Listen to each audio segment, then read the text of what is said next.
Hello po, magandang gabi sa inyong lahat dito sa Pilipinas, kung saan man kayong parte ng ating mundo. Magandang araw, magandang hapon, at sana ay nasa magandang kalusugan tayong lahat mga kababayan. Shout out sa ating mga partners nationwide, lalong-lalo na sa mga nag-inquire na mga followers sa agribusiness, how it works. Maraming salamat sa tangkilik din sa ating YouTube channel. Nagkaroon tayo ng bagong maraming partners or mga subscriber din sa ating YouTube channel na Food Daddy Business. Maraming salamat uli sa inyo lahat mga kababayan.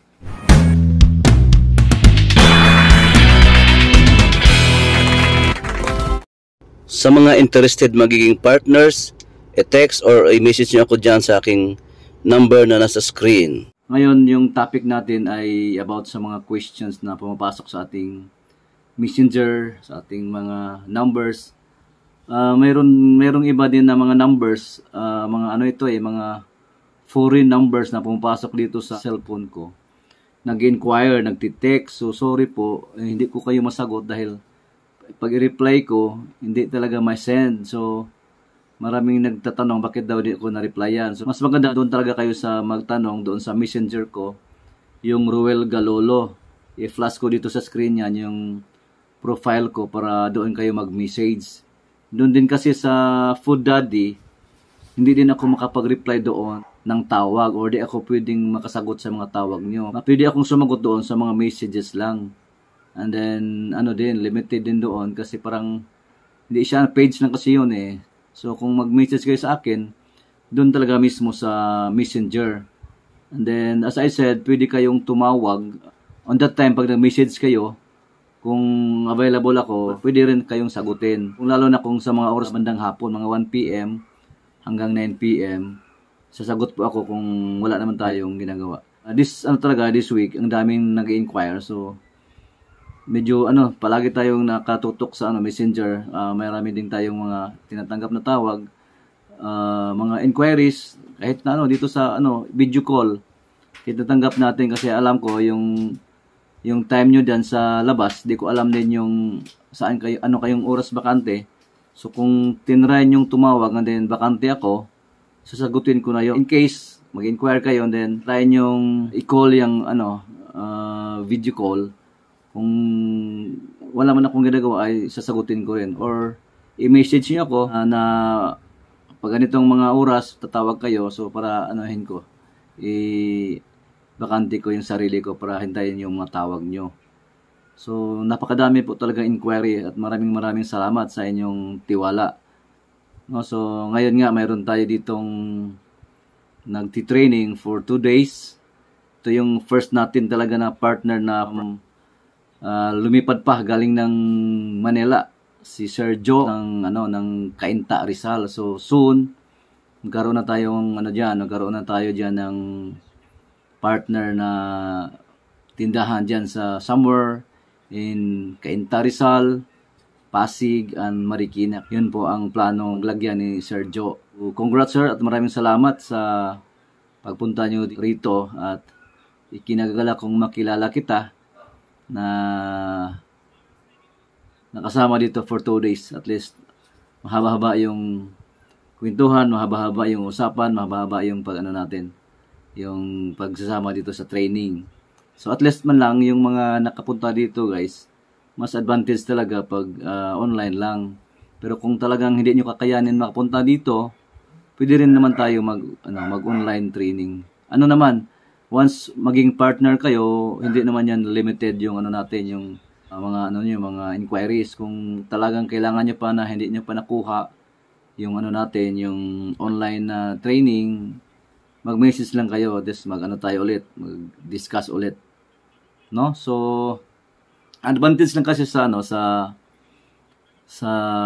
personal kayo mapunta dito, ma-actual yung tamang pag-inject, yung pagtuhog ng manok. Iba din kasi pag nanonood lang kayo. And then yung mismo din yung sa lechon belly, matutunan nyo lahat. Makikita nyo kung paano yung pagluto, yung technique. Meron din naman tayo tinuturo dyan sa vlog Pero iba talaga pag personal yung makita dito na kayo mismo makikita niyo yung pagtimpla, pagluto. So iba talaga pag personal. Yun na talaga ang sabi ng mga nakapunta rito. Ayun din yung kay Sir Joe. Ang advantage talaga pag nakapunta kayo rito. So sa mga inquiries outside the Philippines, lalong-lalo sa ating mga OFW, napakarami po talaga.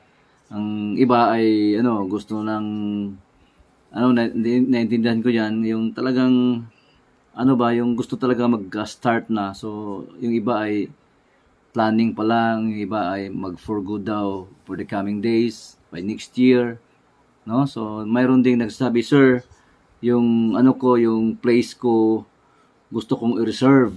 So hindi po tayo pwede mag-reserve kasi nga ang dami po talagang nagkagusto na magnegosyo. And then hindi ko naman din alam kung yung mag-reserve kayo kung talagang itutuloy nyo rin. So yung yung tatanggapin ko magre-reserve, yung lang talagang nakapag-decide na talagang sila magpag-partner. So ibig sabihin kahit by next year na sila na plano mag-start, so pwede sila mag-reserve. So yung iba, ginawa ng iba, nag-reserve sila, nag-down sila ng half.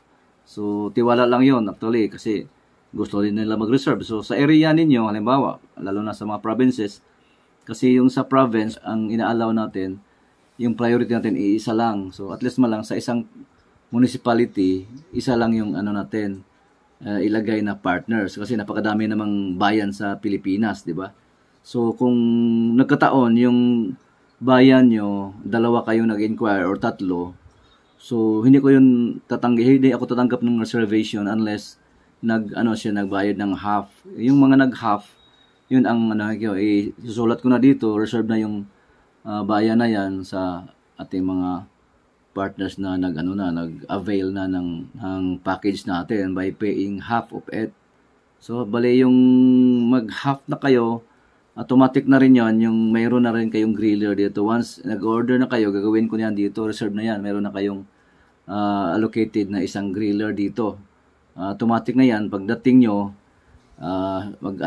mag-advise na, sir, coming na kami by that month, so ready na rin natin dito. Kung malayo kayo dito sa atin, sa Luzon, halimbawa, doon kayo sa northern part ng Luzon, doon sa Ilocos, so it will take time naman pag pag biyahe. So advance natin kasi from Cebu, minsan kasi yung barko dito, yung griller natin ipadala sa sa barko, yung shipping dito is once a week lang.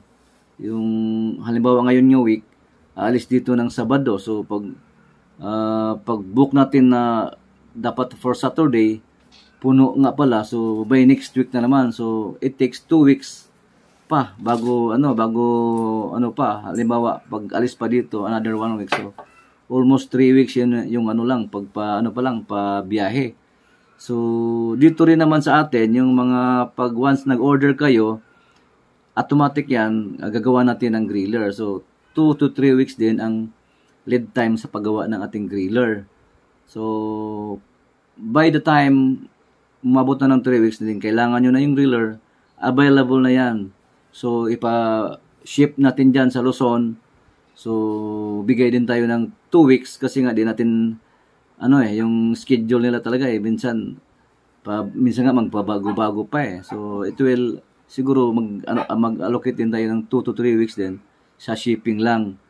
So ngayon pa lang, in case halimbawa nagplano na kayo by November, mag-avail na kayo na itong package, ngayon pa lang mag-avail na, mag-down kayo ng half para magawa na natin ng griller kasi it will take time.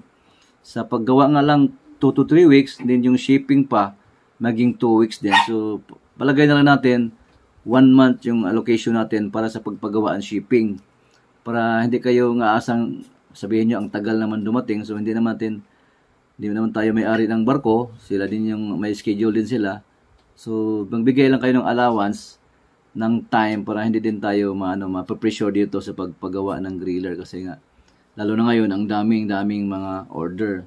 Actually, kung makita nyo dito sa mga vlog ko, mayroon kayo makita dyan maraming griller. Pero mga may-ari na yan, reserve din yan. Pagkatapos niyan, papadala na rin yan sa ating mga partners. Okay, so about din naman sa yung mga malalayo, yung mga malalayong partners. Actually, gusto nating lahat ay masiserve yan, yung mga malalayo as far as Ilocos, may Benguet Province, dito sa may north, dito sa south, papuntang Batangas, no, San Juan, Batangas. Mayroon nag-inquire sa Mindoro. Mayroon na tayo sa Romblon at Marinduque. Shout out sa partner natin diyan sa Romblon, si Sir Arnel. And then dito sa Marinduque, yung hindi ko malimutan ng pangalan ng Talbos ng Palupo ni Sir Wilfredo Rasa ng Marinduque. Siya yung may-ari ng Talbos ng Palupo diyan. So napakasarap na manok. So kung taga saan kayo diyan bandang Marinduque, dayuhin niyo yan si Sir Wilfredo Rasa ng may-ari ng Talbos ng Palupo. So yan guys, yan ang partner natin na bandang Southern Luzon. At marami pa tayong bakante na mga area na pwede nyong i-reserve. So pangyari niyan, magiging first come first serve din yung reservation natin, lalo na sa mga OFW. So tatanggap tayo ng reservation para lang meron kayong peace of mind sa area nyo na gusto nyo i-reserve. Lalong-lalo na sa ating mga mahal na OFW. No, so sa mga malalayo, huwag kayong mawala ng pag-asa, sigawan natin ang paraan. Yung lang nyo na doon, yung gagastosan lang talaga nyo, yung naman natin, yung first na padala natin griller, kasi sagot ko yung this time sagot ko yung shipping from Cebu to Navotas. So kayo na pong bahala mag-pick up doon sa Navotas na shipping lines office. Mas makamura kayo. Mahirap kasi pag ipapag door to door, kasi na-try na yan natin, kinakanvas na natin yan as far as Isabela. Imagine, umabot ng almost 24,000. So malaki na yon. So halos isang presyo na yun ng griller. So kung taga doon kayo bandang Isabela or somewhere northern Luzon, southern Luzon, mas maganda pa magre-renta na lang kayong L300 or yung pick-up. Yung pick-up kasi yung yung griller. Dalawang tao lang magbuhat, kayang-kaya yan. Or L300 kasi yan, pahiga lang yung griller. Kasya din yan. Actually nga yung multi-cab, alam niyo yung multi-cab na pick-up, kasya siya kahit ipahiga or patagilid, kasya siya. Kaso lang pag malayo, ang multi-cab hindi naman hindi kaya yata magbiyahe ng malayo. So the better yung L300 or yung pick-up, yung yung gawing sasakyan. Para kayo mas makasave. Ganun yung natin sa serve ng ating package. And then yung injectable solution natin, since yan, ang laki ng Luzon, marami na, halos lahat na area siguro, abutin naman ng tracking or bus, like dyan sa Northern Luzon. Mayroon namang mga bus dyan galing sa Manila or dito sa bandang Southern Luzon. So, kaya natin magpadala ng ating mga panimpla kasi sa naman natin, hindi naman tayo manok pinapadala Sa model natin ng ating business, yung pinapadala natin ang ating injectable solution. So, nakapack yan into box or naka-case yan, binabalot natin ng carton or packaging tape. Yan ang ipapadala natin per box. So, ang pa dyan, hindi kayo maproblema dahil pwede kayo mag-stock ng up to 3 months. Halimbawa, malayo kayo, so kung mayroon kayong shipment, magpundo na kayo at least good for 2 months para bago maubos maabot ng 3 months, pwede na kayo mag-order para hindi tayo mahirapan sa pag-ship. So, hindi kayo maproblema na maubusan kayo basta magpundo lang kayo. Dito naman sa itong dito sa may bandang Mindoro, kung napaabot natin sa Marinduque at Romblon, siguro kaya din natin pabutin yan sa Mindoro, lalo na dyan sa Puerto Galera. Mayroong na-inquire dyan sa bandang parte na yan, Puerto Galera. So I think isang island din yan yung Mindoro, di ba? So kung napaabot natin doon sa Romblon at Marinduque, there's no reason na hindi natin mapaabot dyan sa Mindoro. And then ito ding Palawan Island. Napakalayo ng Palawan, pero ganun pa rin. Kung talagang interesado kayo, gawa natin ng paraan na makarating ang ating partnership dyan sa bandang Palawan. Dito nga sa dito sa Southern Mindanao, nandun tayo sa Zamboanga, mayroon din dun sa Libak, Sultan Kudarat. So ang layo noon, narating natin yon. Meron tayong mga partners doon. So lang yan. So it's a matter of decision making. Kung talagang interesado or gusto na dan yung simulan, gawa natin ng paraan para makarating ang ating business partners natin, para makastart kayo dyan sa mga area na yan. Kasi nga, yung natin, yun lang ang mahirap doon sa ipagpadala ng griller. So, gawa nating paraan. Yun lang naman yung una eh. Yung the rest, yung pagpapadala lang naman ng mga injectable solutions, which is nangyari na yan, na kaya nating pinapadala sa sa mga island ng Marinduque at Romblon. So, kayang-kaya yan. Yung dito sa bandang Northern Luzon, shout out nga pala kay Sir Johnny Mangaba, yung partner natin dyan dyan sa Kawayan Isabela. Yun ang bago ding partner natin, yung resulta sa agribusiness. Isang follower din siya ng agribusiness, si Sir Johnny Mangaba dyan sa Kawayan Isabela. Congratulations sa ating bagong partner. Siya yung unang partners natin dyan sa bandang Northern Luzon. So, papunta pa lang siya rito, dito sa Cebu. Ang inuuna niya ngayon, ginawa na niya yung outlet. Meron na siyang binigay na mga design. So, sa din, shout out kay Sir Joe. Na-mention ko na Sir Joe. Congratulations, sir, ha. Dalawa talaga yung diyan sa bandang Luzon. Meron din tayong galing ng Singapore, si Sir Lyndon. So lahat nag-inquire for this nung simula nung pinalabas tayo doon sa channel ni Sir Buddy, yung Agribusiness How It Works. Halos lahat po na nag-inquire ay galing talaga doon sa channel ni Sir Buddy. So ang laking ang laking bagay po yung na-feature tayo doon sa channel ni Sir Buddy sa Agribusiness How It Works. Lahat po, karamihan ay mga solid followers ni Sir Buddy. At yung mga training ko nga dito, yung kumukuha ako ng short video. Mag-video lang konti, pakita ko Sir Buddy. Hi Sir Buddy, ito na yung mga subscriber mo din, sa Agribusiness How It Works. May from Cainta Rizal, si Sir Joe Zamoranos, Singapore, Sir Lyndon. Galing pa talaga to ng Singapore. Subscriber mo rin ito. Yan. Sir Buddy. Yan, sir. Kita mo. Pinapadala ko ni sir na ito yung mga followers mo rin nandito na. Nagpuntahan na dito sa ating mga training. Okay, so about naman doon sa mga lechon house niyo, kasi nga hindi natin kayang isa-isahin, kasi kung nandito pa lang kayo sa Cebu, pwede namin kayong matulungan sa paggawa ng inyong lechon house. So actually madali lang naman yung gawin yung lechon house eh. So depende naman 'yun sa budget niyo, kaya nakamura tayo dahil hindi na tayo kukuha ng mga contractors. Kumaga, kung mayroon kayong mga kaibigan diyan na makilalang mga panday, niyo na lang, patingin niyo na lang sa mga existing na mga lechonan diyan na katulad din sa atin yung itsura. Yung itsura ng ating lechonan ay ganito, yung makita niyo sa screen, indoor. Baga yung griller natin ilagay sa loob, yung salamin doon sa harapan ng store. Then sa ibabaw ng inyong griller, ng ating griller, doon ilagay ang chimney or chimenea.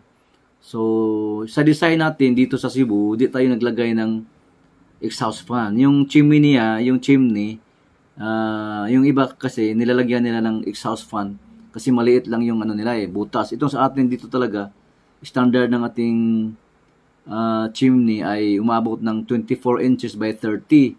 So, ang laki ng butas niya papunta doon sa bubong. So, mangyayari, butasan yung bubong ng 24 inches by 30 para yung usok tuloy-tuloy doon sa ibabaw. So, yun ang naman ang crucial doon, yun ang mahirap gagawin sa pagpagawa ng nung lechon house. Kaya pag pumunta kayo rito sa training, nakikita nyo kung paano yan ginagawa. And then kung gusto nyo mag-request na kasama na yun doon yung chimney sa inyong griller, pwede naman gagawa tayo, idikit natin sa i-assemble muna natin dito na yung forma ng chimney, and then bago natin ipadala, i-dismantle na rin natin ulit, pagdikit-dikitin kasi puro naman yan plain sheet na pinabinding. So idikit natin yan sa griller ninyo para pagdating diyan, meron na kayong chimney. So di na kayo mamblema magpagawa. Yung kailangan nyo lang yung karpentero na marunong magkabit niyan. Kaya yun din ang advantage pag pumunta kayo dito para makita nyo kung paano yung ginawa yung chimney. Pero kung mayroon naman kayo makita dyan sa inyong lugar, lalo kung talagang malayo kayo, patingin-tingin lang kayo dyan sa mga existing na mga lechona na mga nagbibinta dyan. Gayahin nyo lang kung paano ginagawa, patingin nyo sa mga karpentero. Basta yung talaga, dapat yung siguruin nyo yung chimney, malaki-laki talaga yung butas. Kasi baka naman pagdating ng panahon, maliit na butas yung ginawa, siguro mga 1 feet lang, 1 square foot, masyadong maliit yan. Yung usok, bababa. So, na problema kayo pag maglilitsyon, tapos maraming usok, syempre, di ba? Na kayo, yung tao nyo, tawag nito. Syempre, pag maraming usok, parang ma-suffocate kayo. So, mahirap magtrabaho kung maraming usok. So, syempre, lalagyan niya ng, pag maliit yung butas, lalagyan ng malakas na exhaust fan. So, ganun ka-importante yung exhaust fan. So, bago yan paggawa nyo, ayusin nyo muna yung karpentero kung naintindihan ba niya kung paano ginagawa ang chimney. So, pwede naman kayong tumawag sa akin kung paano talaga gawin yon, yung standard ng height ng chimney papunta doon sa lalagyan niya ng level. So, magtanong kayo sa akin kasi yun talaga ang pinaka-crucial sa pagpagawa ng lechon house. And then, sa harapan, kailangan talaga yung level ng inyong griller, ganun din ang level ng bintana doon sa lechon house. Doon din mag-start ang level ng glass. Hindi na tayo nag-recommend ng yung matibay na glass. Yung gamit natin na glass ay ordinary glass. Bali yung matibay na glass, yung tempered glass, talagang hot resistant siya. Kahit malapit sa apoy, hindi siya nabibiyak.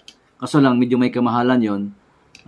Mag times 4 yung regular na glass. So, kung ordinary glass yun naman yung gagamitin nyo, at least, yung griller din naman, distansya nyo siya, mga 12 inches or 1 roller dyan sa gilid ng ating griller, doon sa salamin, para hindi yan madaling mabiak ang ating salamin. So, yung salamin din, wag nyong buo ilagay.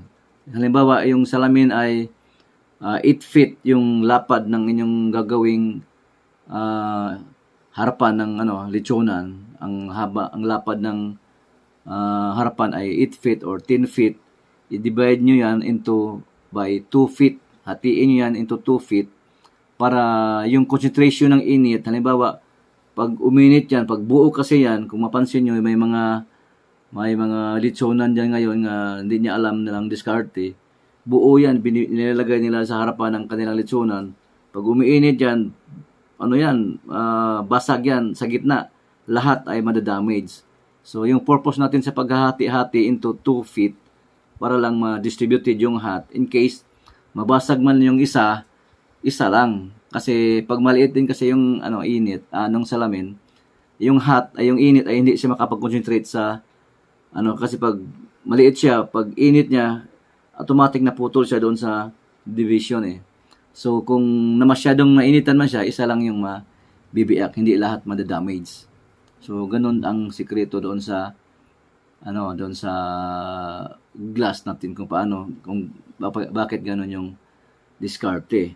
Din yung iba naman doon sa sa sarado ng bintana ng lechonan, pwede kayo gawa ng sliding lang. Yung sa amin dito, yung ginawa ng Amting Panday ay yung manipis na angle bar, piniframe nila yung plain sheet, tapos lang yung into 3x4 lang, 3x4 feet. Halimbawa, slide lang, parang sliding door. Kung hindi kaya mag-roll up, yun, pwede yun. Or yung plywood na 3/4, hahatiin into 2 feet, pwede rin yun, pang slide, lagyan lang ng lock. So, yun ang option doon kung gusto niyo makatipid sa pangsarado. Kasi yung salamin, after that, isarado mo rin sa gabi eh. So, kailangan yun na ng pangsarado. Lang yan ha, mga advice lang yan kung wala kayong ideya. Pero kung yung mga karpintero nyo ay magaling, sila alam nila yan kung paano yan gagawin. And then, lalo na kung wala kayong roll up, kasi mahal din ang roll up.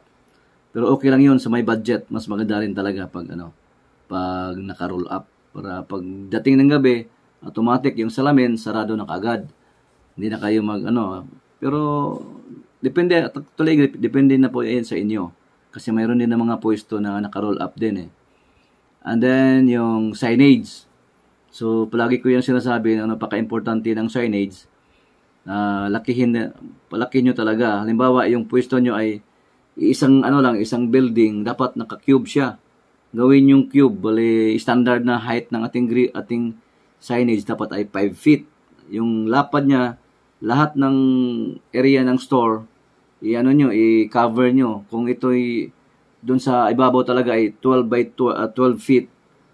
12 feet ang gagawin nyo. Tapos sa gilid pa, kahit 8 feet lang para malayo kayo makikita yung ating signage. Gaano ba yan kaimportante? Napaka-importante ang signage po kasi bago lang tayo, di ba? Di pa naman tayo kilala, di tayo si Jollibee, di tayo si Macdo. So, nagpo-promote tayo ng ating pangalan dyan sa area ng nilagyan nyo ng lechon manok, yung ating business. So, gagastuhan nyo ng kaunti. Actually, napakamura lang yan na signage na yan. Yung black tarpaulin ang inyong gagamitin, makapal yan. And then, mas maganda yun ang i-resulta ng printing. So, black tarp lang muna. And then, siguro, nasa mag-range lang siya ng mga 20 per square foot. Ibig sabihin, pag 20 per square foot, pag 5 by 10 yung laki ng yung inyong signage, so 5 by 10 5 times 10 is 50 times 20. So malaking 1,000 lang yung bayad sa pagpa-print. So yung naman, yung frame, paano gagawin? Yung gagawin nyo, yung double paring lang. Meron dyan sa video ko, yan ang gagayahin nyo.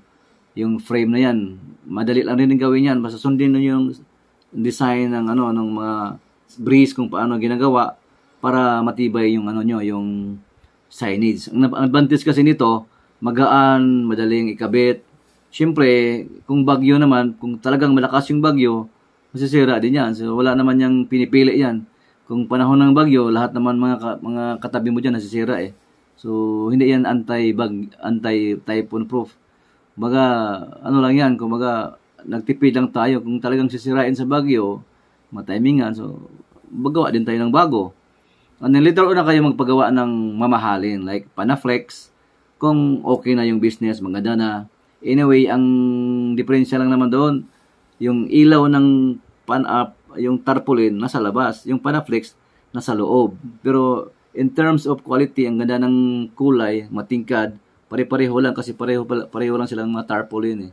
Ang ganda lang yung Panaflex kasi sa gabi nandoon sa loob ang ilaw. Lahat na ay para siyang kumikilang. So yung sa tarpaulin nandoon sa labas ang ang ilaw.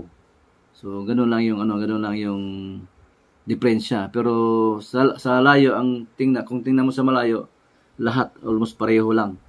Napakaganda. So maghanap kayo ng magandang design. Mayroon tayong template na pwede nyong tingnan. So at least yun ang yun ang brand nyo. Magpa-design kayo na maganda, and then at the same time yung magandang kulay. Yung matingkad sa malayo, maganda tingnan. Huwag yun na yung masyadong maraming kulay. galing na rin tayo dyan, pabago-bago nung una pa kasi gusto natin tingnan yung magandang kulay, halos parang picture. Iba yung signage eh. Yung ano doon sa signage, yung maganda tingnan na madaling matandaan, madaling mabasa kasi karamihan diyan mga dumadaan, mga tricycle mga moving yung tumitingin. Tapos pag yung signage nyo, yung kulay ay hindi matingkad, mahirapan magbasa, hindi nila kagad-agad makukuha. Mas maganda yung simple lang siya na presentable yung yung mga font ng inyong design ay klarong-klaro, madaling basahin. Okay na yun. Huwag yung masyado yung pagandahin na parang ng picture kasi hindi na yan nababasa ng mga dumadaan. Hindi naman actually yung tandaan natin, yung mga dumadaan dyan ay nakasasakyan. Nang bilis lang nila. So, dapat basa. Mayroon kayong back to back and then mayroon din kayo sa harapan. So, ganun din. Kaya-importante ang signage. So, kung titingnan nyo doon sa malayo, lalo na sa pag-opening, kitang-kita, tapos maraming mga taong pumipila, marami din magsasabi, ano ba ito? Naka-franchise ba ito? So, marami talagang mag-usisa, lalo na mga Pilipino. Lalo na kung mga bagong mga opening, dinadayo din yan. So, ang advantage natin, kasi masarap na yung manok natin, makikita nila, ang ganda pala ng pwesto, and then masarap para yung manok, siguradong babalik-balikan kayo sa mga customers.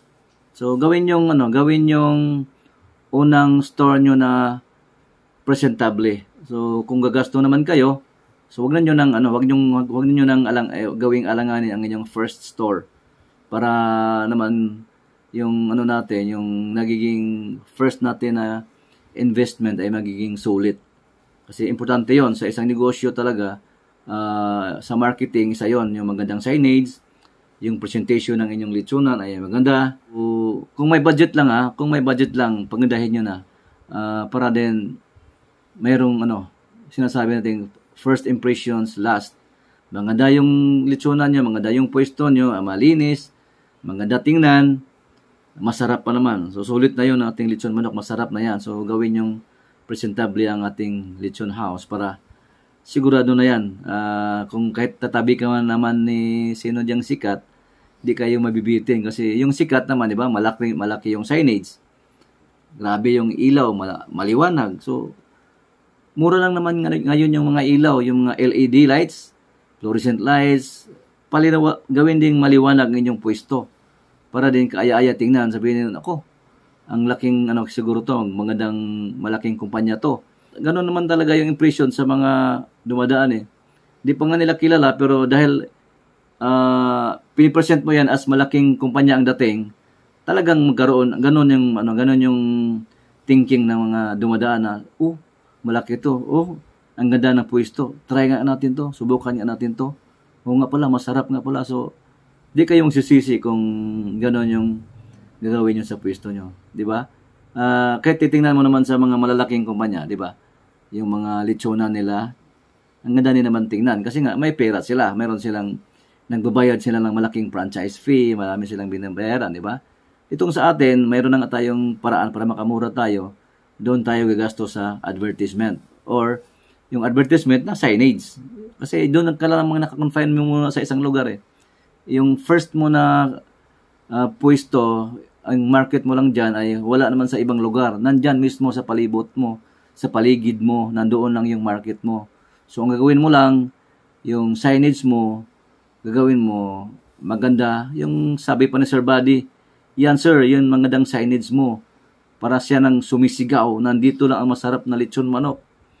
Sa signage pa lang, sumisigaw na ang inyong signage. Sabi ng inyong signage, nandito lang ang masarap na lechon manok. Nandito lang sa bayan nyo, nandito na. 'Di ba? Yung signage pa lang parang nagsasalita. Ganon ka-importante ang malaking signage at magandang signage. So maniwala kayo sa advertisement. 'Yun lang naman ang importante doon kasi 'yun ang una nyong store. And then later on pag makilala na 'yan, aabot na yan yung ilang taon, magbunga na rin yan yung ginagastos nyo. Pero ang ibig ko sabihin, ginagastosan nyo pero mura pa rin yan yung gamit natin na black tarpaulin, mura pa rin yun kasi tag 20 lang yun per square foot. And then pinapaganda pa ang inyong tindahan. Okay, so much for that. Napaka-importante kasi yon, kaya pinabalik-balik ko kasi talagang napaka-importante ang signage. No? So, dito sa baba, kung gumagamit lang kayo sa baba na inyong litsunan, dito sa baba ng salamin, kung kaya nyo i-tiles, so hanap kayo ng magandang tiles na magandang design, or kung madalian, meron ng kumbaga hardiplex ang gamit nyo, gagamit kayo ng yung tarpaulin pa rin, idikit nyo sa baba, yung magandang design din. So maghanap lang kayo ng graphic artist na magaling din, makatulong din sa inyo sa pagpaganda ng inyong design. So logo, yung simple lang, wag niyo lang pagandahin ng daming kulay. Simple lang. And then sa ibabaw, gusto niyo magkaroon ng menu, pwede na rin lagay niyo doon yung lechon manok, liempo at saka belly. Lagyan niyo ng picture, maglagay din kayo doon. So magiging creative tayo, magiging artistic tayo para sa ating lechon house. Kasi yun nga, marami tayo ngayon nagsabay-sabay na gustong mag-business. So gawin natin mas makamura tayo na mag-do it yourself tayo sa ating lechon house. Marami kayong matanong about sa lechon house nyo, huwag kayong mag-alanganin tumawag sa akin, mag-message kung paano. Mag-usap tayo dito sa Messenger kung paano gagawin. Lalo na kung yung mga makuha nyo mga karpintero ay hindi talaga alam, so tulungan tayo, tawag kayo sa akin. Kasi gusto rin nating magiging maganda yung simula ng inyong business. Gusto natin na dadami tayo, maraming matulungan, at siyempre sabay-sabay tayong lalaki. So soon to be, marami na tayo dyan sa Luzon. Nako, madali na lang bisita kayo din sa mga ka-partners natin, kung sino-sino dyan mag-open. Mayroon na tayong Bulacan dyan sa Luzon, marami ngayon ang nag-inquire pa. So baka darating yung panahon na sinasabi kong yung 1,000 na outlet na partners, baka mangyayari na yon. Okay, so huwag magpahuli sa mga hindi pa yung mga nag-inquire tapos laging mayroon pa rin marami pa rin mga reservation, sabihin mamaya na. As I said, the key to your success sa isang business, kung hindi man lechon manok or any other business, kung mayroon nang kayong pinagplanuhan, simulan nyo na. Ngayon na. Kasi baka abutin tayo ng retirement age natin, kasi palagi lang tayo mamaya na. Ito yung ito yung sakit ng mga Pilipino. Mamaya na. Abutin tayo ng 60, wala na. Okay. Yan lang muna guys, at I think na sagot ko na lahat na mga tanong nyo. And then as I said, ilagay ko dito yung mag-message na kayo doon sa Messenger. Mag-advise kayo na, sir, tatawag ako from 1 PM dito sa Pilipinas, from 1 PM to 9 PM. Pwede kayong agad-agad dyan mag-message at tatawag kung available ako, sasagutin ko. Or mag-message lang kayo dyan. Kung friend na tayo dyan sa Messenger, pwede akong tatawag. Basta nag-message kayo na, sir, pwede nyo ba akong tawagan dito sa Messenger? O sige, i-vacant nyo yung oras nyo para kung available ako na rin natatawag. Para hindi na kayo mahirapan, kasi hindi ko kasi alam yung anong time kayo dyan, bakante dyan sa labas, kasi iba't ibang lugar ang mga nag-i-inquire. So magsabi lang kayo, sir, pwede mo akong tawagan dito sa Messenger. Wag lang sa Food Daddy, dito lang sa Ruel Galolo, kasi yung sa Food Daddy, hindi ako makakall, hindi rin kayo makakall. Doon sa doon sa ating Messenger na Ruel Galolo, doon lang tayo pwede matawagan at makatawag. Okay. So ano pa ba? Actually, marami pang mga tanong pero halos lahat naman ay parang na-discuss ko na. Meron din, panoorin nyo rin yung live ko kasi meron din ako na-discuss doon ng mga tanong na nasagot ko. And then dito rin, pero halos lahat naman ay nasagot ko na. And then yung mga tanong na specific, mag-message kayo sa aking Messenger, Ruel Galolo. Okay, hanggang dito lang po muna mga kababayan. And then hoping soon someday yung lahat ng mga nag-i-inquire, yung lahat ng mga gustong mag-business ay magiging partner po kayo someday. Maraming salamat po uli, at Bye-bye.